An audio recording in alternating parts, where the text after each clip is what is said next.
Magandang umaga mga kabay. So meron pa akong approved repair dito, 39712. Ito yung in-estimate natin mga kabay na brush holder ang sira. Ayan. Tapos carbon brush. At syempre yung ipapalit natin na chuck na may susi na. Kasi ang nakakabit sa kanya ay kilis, pero sira po yan. Tapos yung nakalagay dyan, switch, chuck, hindi po talaga switch ang sira. Ulitin ko lang, ang sira lang po niyan ay yung kanyang brush holder. So ito po yung itsura ng brush holder mga kabay. Ayan, papakita ko po sa inyo. Ayan, ito po yung nasisira. Pag napudpud po yung contact niyan kabilaan, pwedeng mawala yung reverse or forward. So ito yung brush holder seat. Yan yung ipapalit natin dito. So tara mga kabay, samahan nyo po kakabit natin. So ayan mga kabay, nabuksan ko na po. So kakalasin na po natin yung kanyang housing. Ayan. Kalas. Yeah. Tigas na.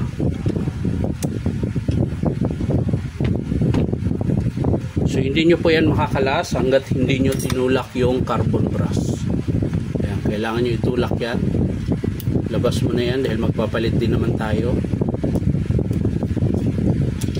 Ayan. So ayos na yan mga kabay. Tapos syempre yung dalawang screw na yan, kakalasin nyo yan. Ayan. Yan po yung humawak sa kanyang brush holder. So yan mga kabay, kalas na natin yung screw na dalawa. Tapos ang sunod yan mga kabay, ito yung kanyang wiring. Dalawang wire lang yan mga kabay, kaya hindi kayo malilito nyan. Ayan, hihinangin nyo lang para mabunot nyo yung kanyang wire. Ayan. Ayaw.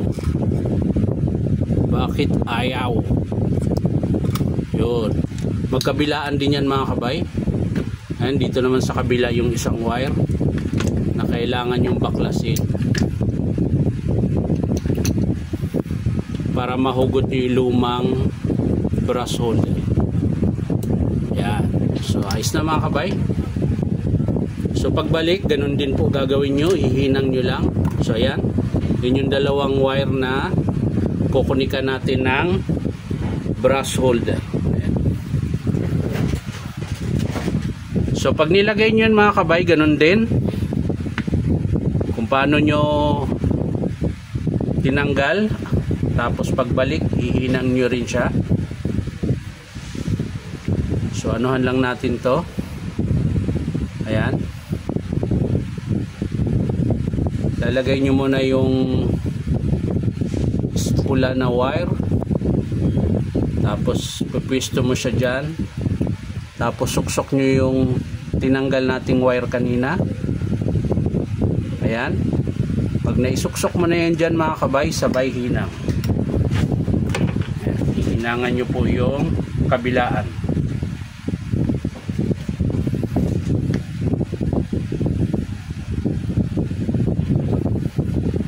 Kabilaan.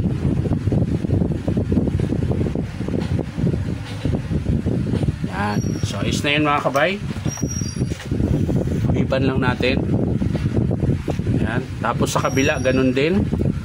Yan. Twist nyo lang yung wire para magsama-sama sila. Tapos sabay suksok naman ulit dito sa kabilang linya. Ayan mga kabay, tapos hinangan natin ulit.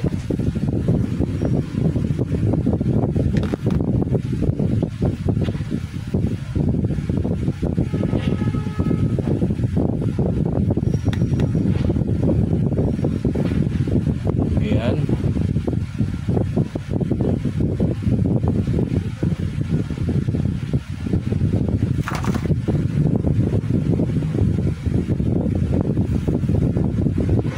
Ayos na mga kabay. So nahinang na natin. So ang next niyan mga kabay, balik natin. Kung paano natin binaklas, ganun din po yung pagbalik. Ayan. Kailangan natin ibalik yung kanyang ground. Ayan po yung screw kanina. Tapos higpitan natin. Ganun din po sa kabila. So ayan mga kabay, nahigpitan ko ng dalawang screw. So ang sunod natin yung carbon. Ayan. Para hindi kayo mahirapan mga kabay, gayahin nyo lang yung kung paano ko ginawa. Ayan, tutusok nyo yung carbon dyan sa ilalim. Tapos tulak nyo sagad para hindi siya bababa. Ganun din po, sa ilalim nyo idaan. Para hindi nyo naiangat yung spring. Tapos tulak nyo pataas. So ganun po ang forma. Bago nyo ipasok yung armature. Oops, malalaglag na. Yan. Ay, yung ano pala mga kabay, babalutin ko muna to ng piece paper kasi nga po ito yung sumasayad. So hanap lang ako ng piece paper mga kabay. So yan mga kabay, nabalot ko na po ng piece paper yung kanyang field coil. So hindi na po yan sasayad. So lagay na natin yung armature. Tapos tulak nyo yung carbon. Yan, kabilaan. Yan, tapos pupwisto mo lang yan pag ganyan. Kanyang brush holder. Ayan. Tapos yung spindle mga kabay. At yung ring. Ayan. Bago nyo siya ilapat dito sa kanyang housing, kabit nyo muna yung selector. Ayan. Oops, yung spring na iwan. Ito ang wag nyong kalimutan mga kabay ha. Kasi yan yung naglalak doon para hindi siya, pag umandar yung unit nyo, hindi siya magkukusang select sa hammer tsaka drill. Kasi pag nawala yung spring na yon, magi-slide na lang yun. Kapag binabarina nyo, bigla na lang siyang lilipat sa reverse pag wala yung spring na yon. So ayos lang natin yung wiring mga kabay. So yan mga kabay, naayos na natin yan. So ang sunod mga kabay, yung chuck pala, tanggalin natin. So yan mga kabay, tatanggalin na po natin. O baka magtaka kayo mga kabay, bakit sobrang lambot ng chuck nung kinalas. Kinalas ko na po yan. Nung in-estimate ko siya, nakakalas na po yan.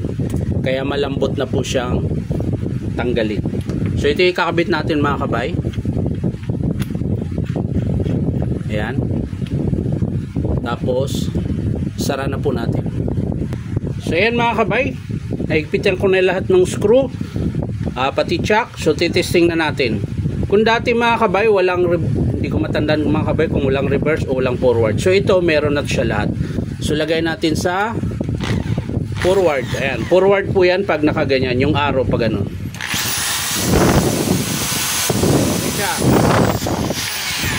So may forward siya. Ito naman yung reverse sa kabila. Ayan. Pag yung arrow po pa atras, ibig sabihin pa reverse po yan. Ayan. So banda rin natin.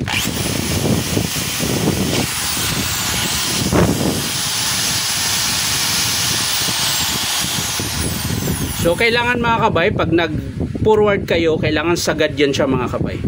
Ayan. At syempre, habang nagbabarina kayo, para hindi nyo magalaw tumadiin, ang hawak nyo po ay paganyan. Ayan. Ayan. Tapos itong dalawang daliri, yan yung pipisil. Ayan po. Ayan. Nakaganon po yan dyan. Para kung matulak mo man ito, mararamdaman mo yan. Tatama sa iyong kamay.